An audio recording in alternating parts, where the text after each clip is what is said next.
Tomboko vavy no iara-bananao any tokantrano any manaraka an'izao.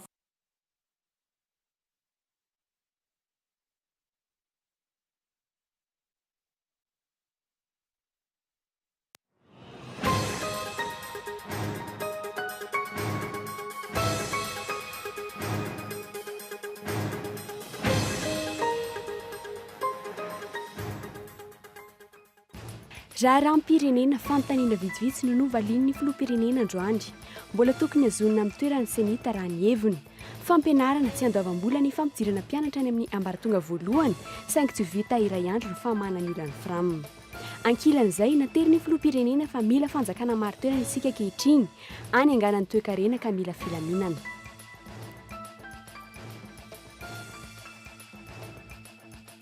Tsenany akora fototra amin'ny famokarana zava-pisotro misy alikaola nampitomboana hatramin'ny 300 isaky ny litatra ny hetra alain'ny fanjakana amin'ireo mpivarotra alikaola ambony degré raha tokana ena hatramin'ny 700 ny hetra alaina amin'ireo mpanodina izany ho zava-pisotro eto an-toerana raha ny voafaritry ny tetezam-panjakana nasiam-pantsiana 724. Misy kosa nefa ny fepetra noraisina ho an'ny mpamokatra amin'ny sehatra ara-dalàna. Nisokatra nanomboka androany ny simy mandian'ny faharoa.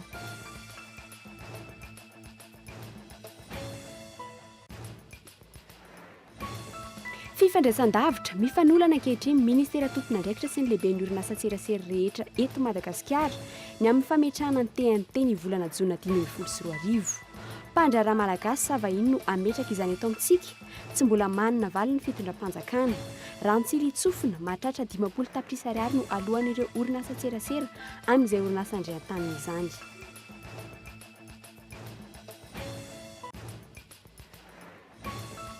Tsy misy abattoir eto Madagasikara fa Tsiorini misy, hoy ny ministry ny fiompiana androany.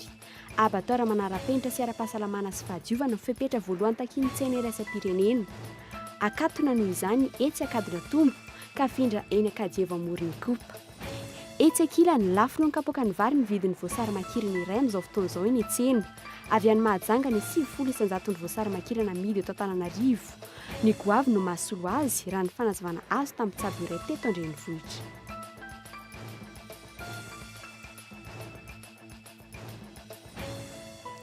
Farany any ivelany teboka roa lehibe no nisongadina tamin'ny kabary nataon'ny Barack Obama omaly. Ny favonona ny hery fiarovana Amerikana nampy ny tafika Irakiana Siriana amin'ny hazalama atao amin'ireo vondrona jihadista. Saingy tsy hisy ny fanafiana an-tanety ataon'ny Amerikana fa anabakabaka ny irasan'ny tafika any an-toerana. Ny andin'izay avy hatrany.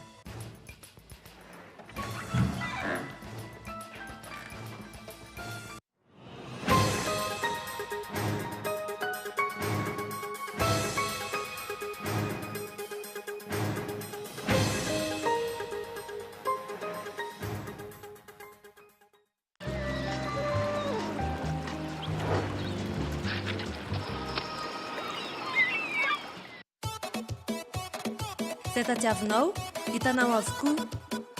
Premier choix, première qualité, TV LED, marque originale, subwoofer, synthétiseur, lecteur, sonorisation. Hitanao any amin'ny magasin Baolay. Baolay ny tsara hatrany.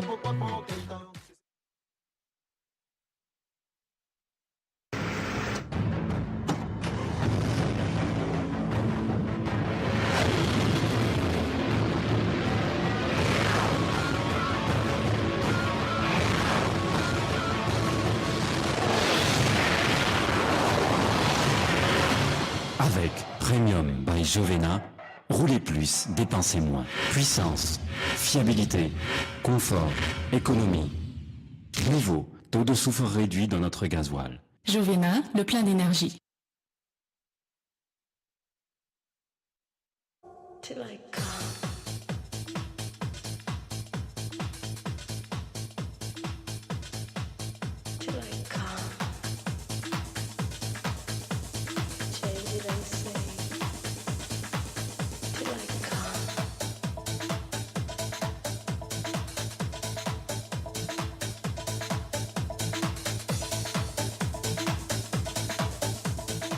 Luxor, le plaisir du confort.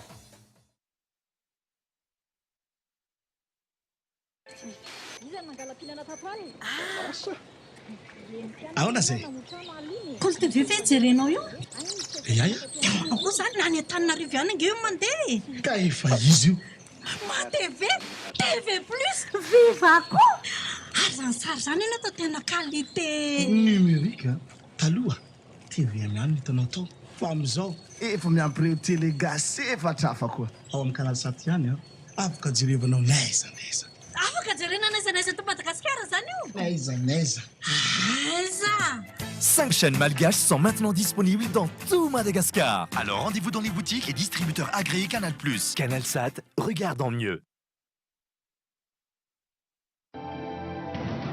Vaovao oloko, vaovao oloko.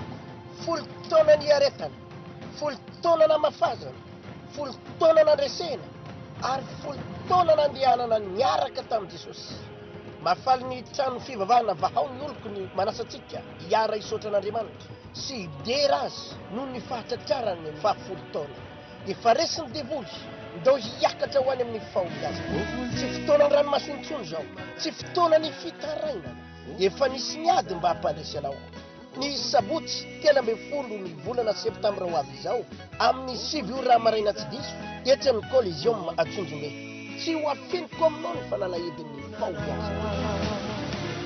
Hitondra ny tenin'Andriamanitra sy ny vavaka handrodanana ny tendrombohitry ny olana eo anoloanao ny pasteur Chertina Randriarmana. Manana fanantenana fa velona ny Jesosy izay tokoa.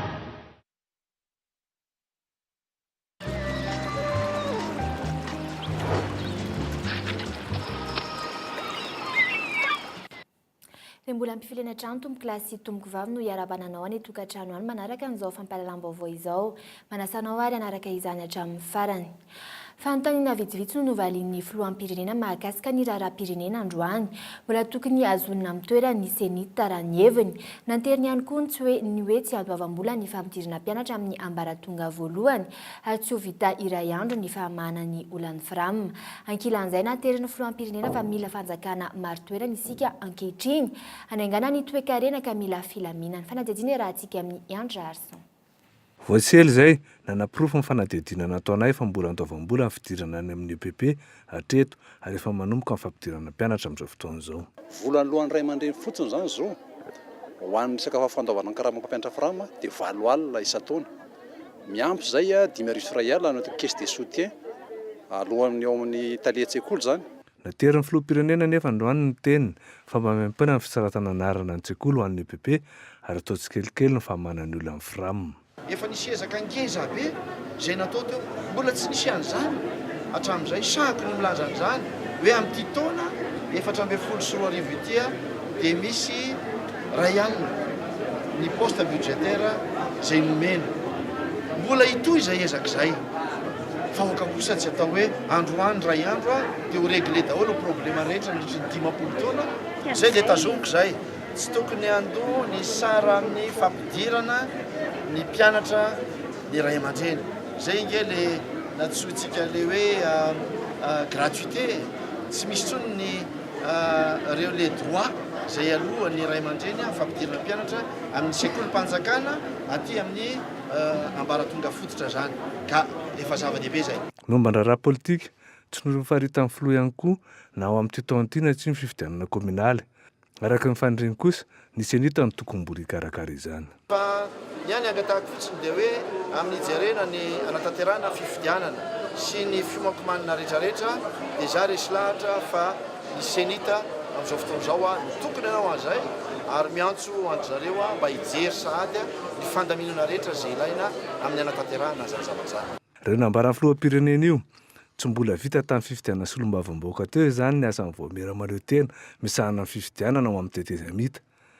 Manoloana ny fitokonana sy ny greve tsiroa kosa naterin'ny filoha fa mila filaminana isika ankehitriny. Antso ateo hoe ny rehetra dia tokony hanana toe-tsaina hibanjina ny tena tombotsoa-pirenena, mijery ny tena tombotsoa maro anisa ary tokony hamely sy andevina impito mandrifotr'olona izay fampizarazarana maro samihafa, izay fiantsiana maro samihafa, izay adiady madinidinika rehetra eny izay tsy ahitaham-bokatsoa zay tsy miteraka vokatsoa ho an'ny firenena fa dia tena tokony tombotsoa firenena no tokony hojerena.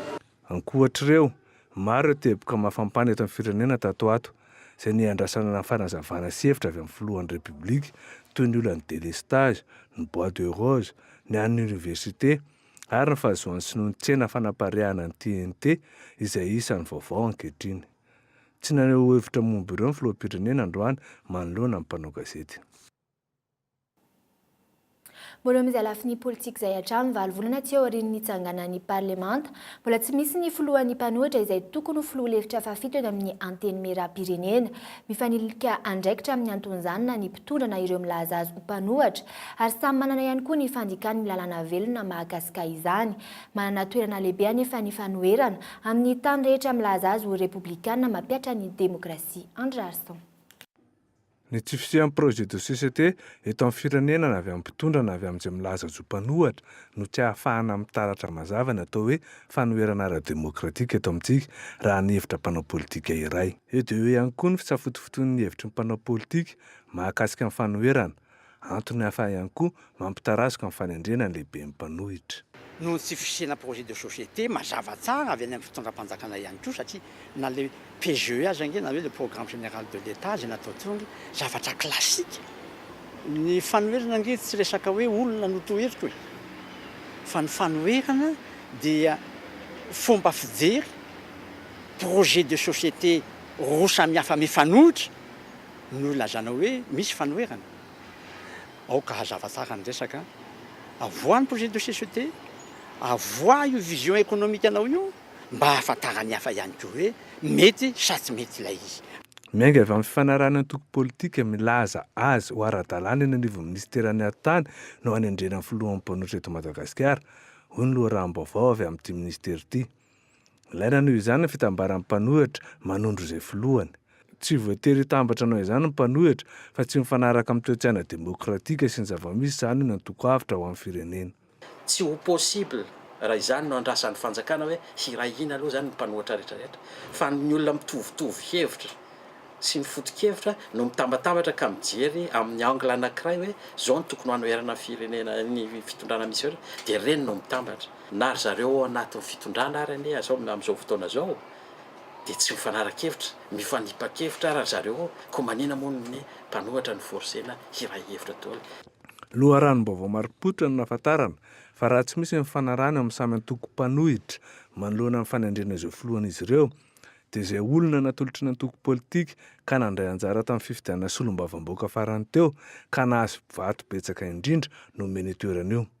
Rehefa tsy misy antoko politika nandray anjara tamin'ny fifidianana solombavam-baovaka io dia tsy maintsy mirosa ny fifidianana samiziny antoko-mpanohitra. Raviana nisy io fifanarahan'ny samy mpanohitra io.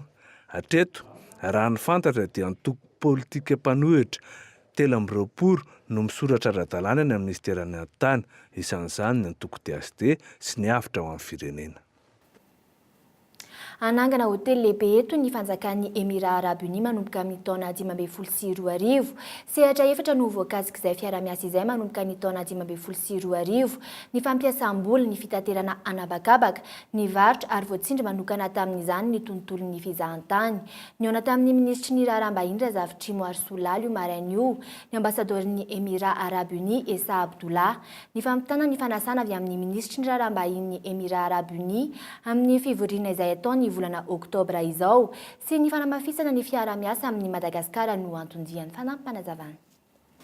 Dia momba ny hoe aiza ho aiza ny fiara-miasa sy ny fifandraisana eo amin'ny Émirats Arabes Unis sy Madagasikara dia izany moa dia efa nisy hatramin'izay ary manamafy an'izany no fahatongavany eto dia eo amin'ny sehatry ny fizahan-tany izany no miteneny hoe ho amafisina izay fiara-miasa izay. Misy endrika roa zany nisehon'izay fiara-miasa izay manana chaîne na hôtely ngeda-be anankiroa zareo zao Rotana sy Jumela dia ny faharoa hoe misy mpampiasa vola zany izay mamaly ny fanontanianao teo hoe mpampiasa vola izay anangana hôtely lehibe sy anatsara ny fotodrafitrasa mahakasika ny fizahan-tany. Eo amin'ny lafiny serasera kosa indray anambatra ny heriny ny lehiben'ny orinasa serasera tsy miankina rehetra eto Madagasikara ao anatin'ny fidirana amin'ny teknôlôjia TNT anaova landresaka ho an'ny mpanao gazety izy ireo amin'ny alatsinainy izao hitondra fanazavana momba izany ka isan'ny horesahana ny momba ny licence d'exploitation sy ny télévision numérika terrestre nisy ny fivoriana tsy azo natriana nataon'izy ireo teny Ivandry androany ariva raha ny fanadihadiana nataonay mety hiteraka hatramin'ny fampandoavana volabe pampana isam-bolana na isan-taona ho an'ny orinasa tsy miankina izy io. Ny zava-misy eto Madagasikara nefa tsy mitovy amin'ny zava-misy any ivelany amin'ny resaka fampidiram-bola. Fanadihadiana raha antsika amin'ny Andriana Rajanson. Hatreto aloha na dia efa 5 volana aza sisa dia higadona ny datin'ny 7 volana Jona 2024 izay tsy maintsy hidiran'ny Afrika amin'izany dia mbola tompotrano mionona ireo mpandraharaha tsy patron de presse malagasy. Izy ireo anefa no hiaran'izany fidirana amin'ny teknôlôjia nomerika izany. Fa indrindra andony sarany ilaina amin'izany. Raha ny lojika hevitra ny aingy avy amin'ny patron de presse sy ireo orinasa tserasera eto Madagasikara izay ampiasana izany TNT izany no nakany ny fanjakana hevitra nentina nanao ny fikarohana fiara-miasa rehetra. Tsy izay nefa ny zavanseho tany amin'ny taona 2024 no efa nisy nosiny nataon'ny ministeran'ny serasera tamin'ny orinasa sinoa antsoina hoe Star Times. Ity orinasa sinoa ity izay norohan'ny firenena Kongolais noho ny fampiasana alalana sy fréquence tsy ara-dalàna tamin'ny resaka TNT io ary miteraka resabe any Kongo ankehitriny noho ny resaka kolikoly. Fantatra fa efa mametraka ny fitaovany eto Antananarivo io orinasa io ankehitriny. Raha ity zava-mitranga tany Kongo ity anefa mazava fa mila mitandrina mafy ny fanjakana malagasy amin'ireo kiondalana misy ny orinasa tserasera malagasy amin'izao fotoana izao. Raha tsy izany na ny fanjakana tafaroboka amin'ny fiara-miasa amin'ny orinasa tsy dia madio loatra tahaka ity Star Times tany Kongo ity na amonan-kolaka ireo orinasa malagasy no ireto farany izay mety ho tereniny orinasa vahiny andoha izay vola tiany ampandoavana eo raha sanatria tsy misy ny fifanarahana meloa hiarovan'ny fanjakana ny orinasa malagasy. Décodeur lafiny roa indray teknôlôjika satria amin'izay zay ny teknôlôjia fampiasana fa faharoa tsena satria misy vola tsy maintsy aloha tsena zany matoy zany navadika an'io ananiny io dia misy tsena ny essentiel ao anatiny io zany amin'izao efa miditra 3e millénaire zao tsena daholo fa tsy misy tsony ny botsy. Etsakilan'izay ihany koa nefa milaza ny ministera fa mbola hisy tolobidy atao momba ny hoe iza no ahazo ny tsena anaparitaka sy ampiatra ny teknôlôjia TNT. Ny Prime Ministra ihany koa nefa efa nilaza vakomaly fa ny orinasa sinoa Huawei no nahazo ny tsena momba izany. Inona ary ny marina sy tiany fanjakana atao manoloana izany nivondrana ary nivory ireo patron de presse sy ny orinasa tserasera tsy miankina eto Antananarivo sy avy any amin'ny faritra. Ety Ivandry misy anay amin'izao fotoana izao raha ny vaovao ety an-toerana dia mivory tsy azo otrehana ireo patron de presse manerana ny Madagasikara manena Antananarivo efa tonga ny avy any amin'ny faritra izay sasansasany mahakasika indrindra moa ny olana eo amin'ny lafin'ny fidirana amin'izany resaka télévision numérika izany eo ihany koa ny fahazahoana licence ho an'ireo orinasa tseratsera maro samihafa eto an-drenivohitra sy ny any amin'ny faritra izany ka raha ny vaovao dia isan'ny fanapa-kevitra ho raisin'izy ireo ao anatin'izany fivoriana izany. Ny vaovao io arivo io no nahafantarana fa amin'ny alatsinainy ho avy izao izy ireo no aneho hevitra momba izany manoloana ny mpanao gazety. Tsy misy hatreto ny fanazavana ofisialy avy amin'ny ministera isan-tsokajiny tafiditra amin'ity resaka ity. Anisan'izany ny ministeran'ny serasera, ny OMERT, ny ministera ny fifandraisan-davitra. Inona no ao ambadiky ny fahanginana? Ankoatra izay, mitaintaina ny malagasy manoloana ny fampiasana ny poste téléviseur teo aloha. Tsy azo ampiasaina intsony ve izany izy ireny? Hitsangana tsy ho atsy ny komity nasionaly hidirana amin'izany rafitra TNT izany. Io rafitra io koa no ampijanona ny fampidirana ny poste téléviseur teo aloha eny amin'ny douane raha ny fanazavana. Andrasana fanazavana avy amin'ny tompona andraikitra. Eo amin'ny tontolon'ny serasera izay hatrany nilaza ampabemasy ny fiverenany isokatra ny tompona andraikitry ny Malagasy Broadcasting System na ny MBS eto an-drenivohitra androany. Ny faha 20 ny volana aogositra lasa teo efa tafapetraka teo anivon'ny ministera misahana ny serasera ny taratasy fampahafantarana izany fiverenana miasa izany. Mbola tsy voafaritra nefa ny daty ahafahan'izy ireo manao izany. Mila fahazon-dalana kosa izy ireo hoy ny ministera. Fandikan-dalàna ny fisokafan'ny MBS raha tsy nahazo alalana vaovao amin'ny ministera sy ny tompona andraikitra. Raha ny loharanom-baovao azo teny anivon'ny OMERT na ny Office Malagasy d'études et de régulation des télécommunications, ny ministeran'ny serasera ihany no afaka amin'ny resaka izany. Na izany aza, nilaza mpabe maso ireo tompona andraikitra eo anivon'ity haino manjery ity fa isokatra tsy hoe izy ireo. mbola tsy voafaritra ny fa hatreto ny daty ahafahan'izy ireo manodina izany. Ny lafin'ny teknika efa vonona fa miandry ny fotoana installation majinijinika pitsopitso ny raha teknika zany sisa no mila dinihana dia tsy maintsy mbola miandry ihany koa rehefa avy eo ny fanamarinana raha teknika avy any amin'ny omerta fa io zany tsy afaka hoe alefalefa fatara fa tsy maintsy mbola misy ny vérification technique ataony omerta zany tena hoe mialono tena fotoana andefasana ny radio sy ny télévision. Eny faravohitra fa tsy ananosopatrana no foibeny MPS Antananarivo raha ny fanazavana azo teto. Tany-panjakana ilay ananganana ny foibeny MPS teny an-toerana ka mbola ifanolanana amin'ny commune. Raha ny fanazavana azo hatrany, fitsaharana tamin'ny asa no natao ny taona 2024 fa tsy mbola nisy didim-pitsarana na fandraisana fepetra ara-panjakana manakatona ity onjapeo ity. Hatramin'izay ka hatramin'izao ny MPS dia mbola tsy nametraka taratasy hoe mikatona. Mbola tsisy didim-pitsarana ny teny hoe fahitiny sy ny MPS ka ho akatona. Ka ny existence juridique ny MPS zany mbola eo foana hatramin'izao. Ny société MPS mbola eo foana hatramin'izao satria mbola tsy rava ny société MPS. Tsy mbola namaritra ny daty iverenany misokatra ny MPS. Fantatra kosa fa eny faravohitra izay nisy ny radio Mada teo aloha no isy ny foibe toerany. Ny eto Antananarivo ihany hatreto no fantatra fa hosokafana indray. Raha tsy hivina, 20 latsaka kely teo ireo hainao manjery manerana ny nosy izay nahazo lisansy no nahatony ny fitondrana tamin'ny taona 2024 ary mbola miantona hatreto. Mbola miandry tahaka izany ihany koa ny radio Mada sy ny radio Fahazavana. Iverenantsika ny vaovao mikasika ny TNT rehefa afaka fotoana fohy. Ny vaovao ara-toekarena kosa no anohizantsika n'izao fampahalalam-baovao izao. Nampitomboana hatramin'ny tendro latara isaky ny litatra ny etra alain'ny fanjakana amin'ireo mpivarotra alkôla ambony degré.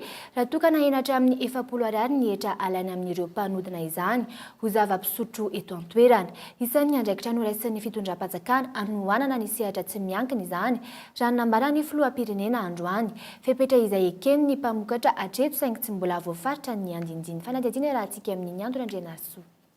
Ampitombona ny etra miditra amin'ny kitapom-bola-panjakana, isan'ny andinina sy mpanovana ao anatin'ny lalana amin'ny fenitetim-bola-panjakana sy mpantsiana 424, ny fampitombona ny etra alaina amin'ny alkôla ambony degré izany hoe mbola tsy voahodina. Raha toka 700 ariary isaky ny litatra no etra nalain'ny fanjakana hatramin'izay, tafiakatra ho 10 ariary isaky ny litatra izany ankehitriny. Na ena ho 570 ariary isaky ny litatra kosa ny etra alaina amin'ireo orinasa mpanodina raha toka 570 ariary izany teo aloha. Zany hoe miditra matière première izy nakarina be ao anatin'io ny sécurisation de recette izay mba farafaratsiny azo any am-piandohana any ny ankamaroazan'ny etra dia ny droit d'assise alaina amin'itony alkôla itony.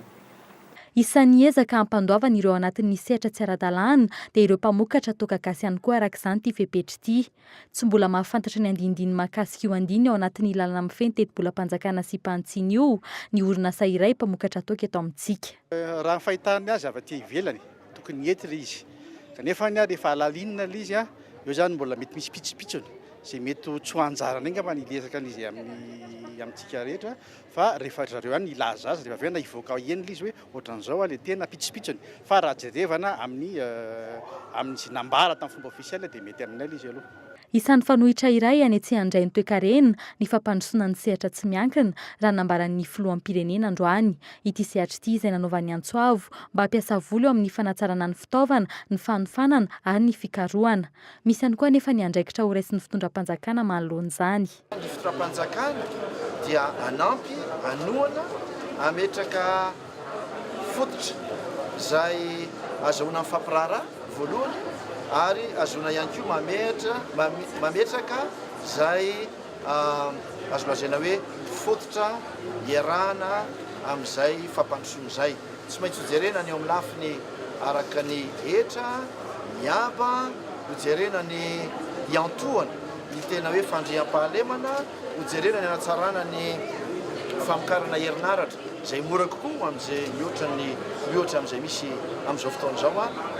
Nosokafan'ny filoha tamin'ny fomba ofisialy ny Salon de l'Industrie de Madagascar andiany faharoa izay tanterahany etsy amin'ny lapan'ny kolontsaina sy ny fanatanjahantena Mahamasina.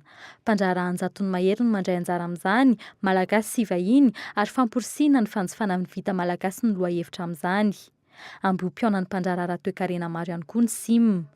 Araka ny atota-kevitra farana avoaka ny World Economic Forum fa 30% amin'ny firenena 470 Madagasikara amin'ny tanjaka ara-toekarena.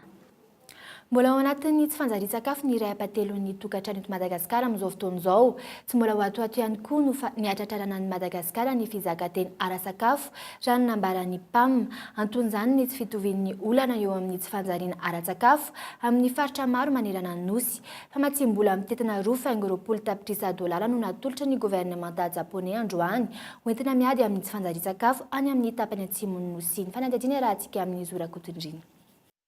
Olona maheriny 4 tapitrisa no mbola mijaly amin'ny tsy fanjarian-tsakafo eto Madagasikara. Ny tapany atsimon'ny nosy no tena voakasika izany ka tafiditra ao ny faritra atsimo andrefana, Androy, Anosy ary atsimo atsinanana. Mbola sarotra ao Madagasikara nefa ny ahatratrarana ny fizakantena ara-tsakafo raha ny nambaran'ny PAM na ny programme alimentaire mondial. Le problème c'est certains groupes de la population et donc nous avons calculé ensemble le PAM, le programme alimentaire mondial et le FAO. Ny olana dia tsy fitoviana eo amin'ny karazana tsy fanjarian-tsakafo misy amin'ny faritra samihafa. Misy ireo tsy ampy sakafo, misy kosa ireo mihinana sakafo ratsy kalitao. Ny fitambaran'ireo no mahasarotra izany miampy ny fomba fahazonana ny sakafo. Misy ireo tsy afaka mividy ny sakafo sasany kosa tena tsy misy mihitsy. Pas à leur faim. C'est ça le vrai problème. C'est une combinaison de disponibilité et surtout de l'accès à cette nourriture. 5.7 miliara ariary ny teto-bola natolotry ny fanjakana japonais androany tamin'ny alalan'ny maso ivo ny miasa eto Madagasikara. Ireo mponina any amin'ny faritra atsimo sy atsimo andrefanosy no tena iantefan'ireo fanampiana ireo. Ny UNICEF no hitantana ny 3 miliara ariary ary ny PAM kosa no isahana ny 6. Fanampiana eo amin'ny resaka fahasalamana sy ny fambolena no ibahan-toerana amin'izany. Afaliana ho azy zany hoe tena le falibe izy satria tsy amenarany tena tsy amenarany gouvernemanta ihany fa amenarany vahoaka japonais misy an'le efa nilazainy tao anatin'ny kabara le hoe connexion population peuple malgache entre un peuple japonais koa zany zay zavatra iray ary zay ngamba ny tena hoe tiany hosoritany hoe fanampiana reny fanampiana zaza zay ngamba ny tena zava-dehibe tao. Ankizy 410 no manana olana eo amin'ny fitombona noho izay tsy fanjariana ara-tsakafo izay. Ny fanolorana masomboly hatreto no tetikady hitan'ireo fikambanana iraisam-pirenena roa ireto hiadina amin'izany tsy fanjarian-tsakafo izany. Tonga nandray izany tetỳ amin'ny ministeran'ny raharaham-bahiny ny Prime Ministre lehiben'ny gouvernemanta. Fantatrareo fa zava-dehibe mihitsy ny fanampiana ireo izay mbola atao hoe position de faiblesse zany. Mbola malemy izy ireo ankizy tsy ampy sakafo ary eto antsika 50 isan-jato ny ankizy mbola voany tsy fahampian-tsakafo. Amin'ny volana oktobra izao no anomboka ampiasaina ireo famatsim-bola ireo. Ankizy 5,7 tsy aran'ny tsy fanjarian-tsakafo no sahan'ny UNICEF. Olona 2,9 kosa no afaka ampin'ny PAM eo amin'ny lafiny ara-tsakafo raha misy ny loza voajanahary mitranga amin'ity taon'ity. Fanadina ara-piariana kosa indray isan'ireo asany roborobo tao anatin'ny 5 taona farany ny fanokafana cybercafé hiakatra tsy ho ela ny saran'ny connexion amin'ireny cybercafé ireny raha toka $20 isaky ny minitra izany amin'izao fotoana izao raha vao mandoa $20 isaky ny solosaina izy ireo raha ny fanadina nataony kosa nefa antapitrisany isam-bolana no vola miditra amin'izy ireny amin'ny ankabeny hatreto mandany andoha ilay $20 ireo cybercafé ireo na dia efa voalaza ary fahalalana efa nisy eto Madagasikara ampiariny fanadihadiana. Mahatratrany amin'ny 50 isan'andro ny olona miditra any amin'ireny cybercafé ireny. Ahina ny fiakaran'ny saran'ny connexion raha toka $20 isaky ny minitra amin'izao fotoana izao. Izany hoe $900 ny adiny iray. Raha mandeha cyber zany dia atao hoe 3 isan-kerinandro rehefa tsy mandeha ny ao an-trano. Ny rano volalany raha misy dia misy angambany eo amin'ny 50,000 francs. 10,000 ariary isan-kerinandro. Farafahabetsany zany. Raha ohatra tsy mandeha ny ampiasana dia indroa farafahabetsany zany fa ny any mandeha foana moa zany tokony izy. Mandany eo amin'ny $10,000 maximum isan-kerinandro. Farafahakeliny ny olona 5 no mampiasa ny ordinateur iray ao anatin'ny iray andro amin'ny cyber iray. Matetika nefa miainga amin'ny 4 hatramin'ny 12 ny solosaina ampiasain'ny cyber iray eto an-drenivohitra. Raha atao ny katsika tsotsotra, farafahakeliny manodidina ny 704,000 ariary isaky ny solosaina iray eo ny vola miditra amin'ny cyber isan'andro. Izany hoe farafahakeliny manodidina ny 2,07 ariary isan'andro ny vola miditra amin'izy ireo. Vola miditra isan'andro na eo azy ireo fandaniana samihafa. Dépense zany dia maro. Ohatra hoe ny ataontsika fotsiny hoe ny fatrano, ny connexion, ny dépense majinijinika amin'ny fanamboarana ordinateur, jiro, esan-daniny dia bitaka dia maromaro zany, maromaro zany. Arak'izany, raha ataony katsika tsotsotra tamin'ny cyber iray niraisinay izay mampiasa solosaina 4, miasa 7 amin'ny 7 andro, manodidina ny 9,7 hetsy ariary ny fandaniana raikitra alohan'ireny cyber ireny. Raha toka hoe 2 hetsy ariary isam-bolana ny connexion, 4 hetsy ariary ny hofatrano isam-bolana ary 9,1 hetsy ariary ny jiro isam-bolana. Rehefa natao ihany koa anefa ny kajikajy ho an'ny ohatra iray izay niraisinay dia mety hatratra 2 tapitrisa ariary mahery isam-bolana ny vola miditra amin'izy ireny. Na dia eo aza nefa izany mandany tsy andony vola 2,000 ariary isaky ny solosaina iray isam-bolana eny amin'ny ivon'ny ofisy malagasy des droits d'auteur ny cyber. Mitsipaka izany fihetsika izany Njakatiana.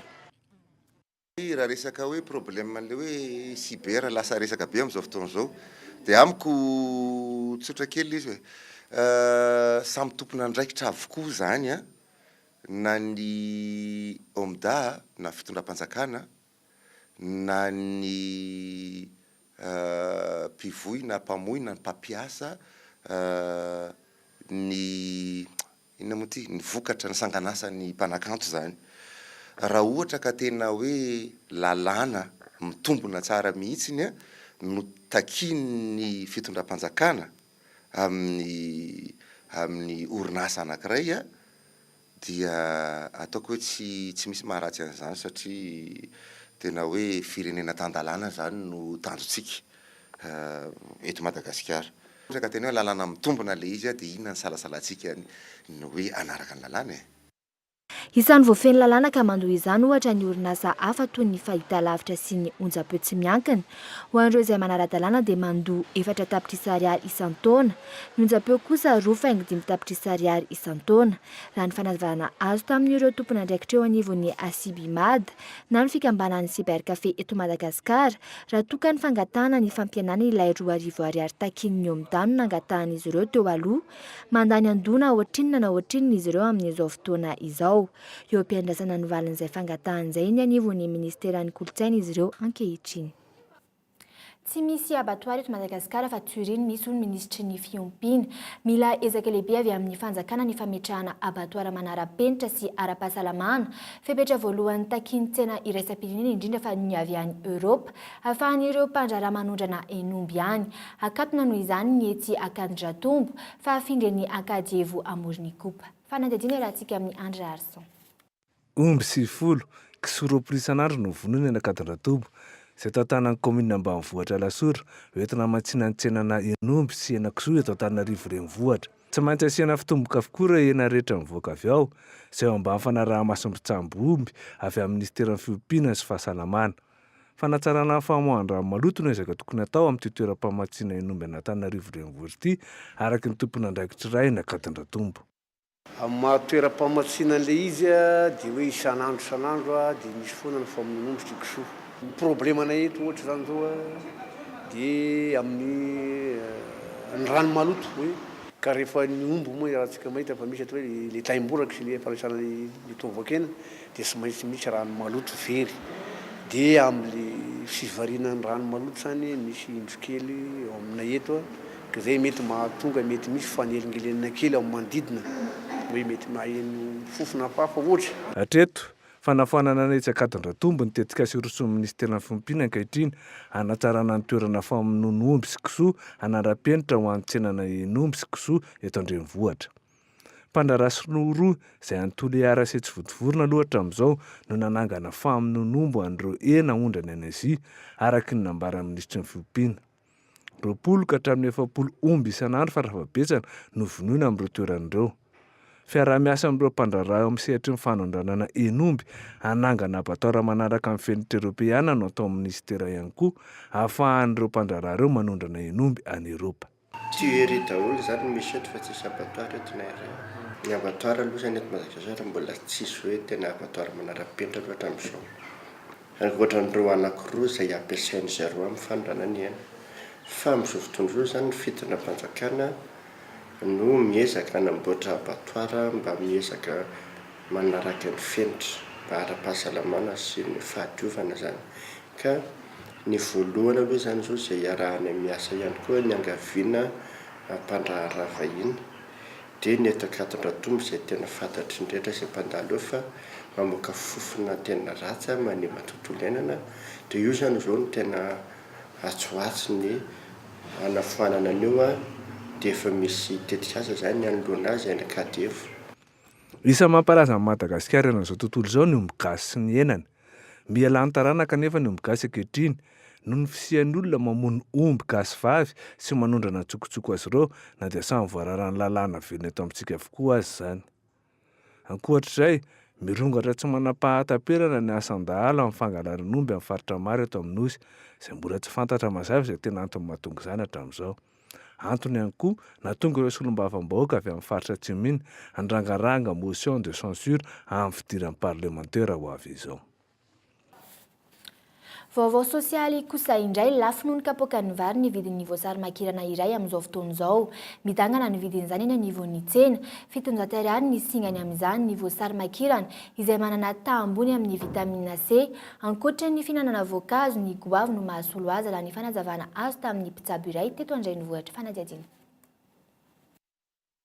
Avy any Mahajanga nisy 100 ny voasary makirana amidy eto Antananarivo, manodidina ny 10 kilao isan'andro ny lafin'ny mpivarotra iray nanotaninay. Zary lasa entana natokana ho an'ny mpanan-karena izy itony amin'izao fotoana izao. Lafo noho ny kapoaka ny vary R1 ny kilao ary 700 ariary ny singany raha toa ka 300 izany teo aloha. Voasary makirana zao zao lafo. Maina ny andro dia 10 mihitsy. 3500 zao singany dia 3 Fakana azy bidy mo anasonto be ba le famille tokony mora ihany fa fampiakarana zareo le vidiny dia lasa lafo. Ny vanim-potoana alohan'ny ririna no tena mahabetsaka ny voasary makirana. Hatramin'izay io 700 ariary isaky ny singany io no vidiny ambony indrindra hita tetỳ an-tsena. Tsy afa miala amin'ny voasary makirana nefa nisan'ny tokantrano entina hiadiana amin'ny tazo mahery izay mirongatra amin'izao vanim-potoana manasara taona izao, fotoana fivadibadian'ny andro misy antsika izao. Lafo be voasary makirana.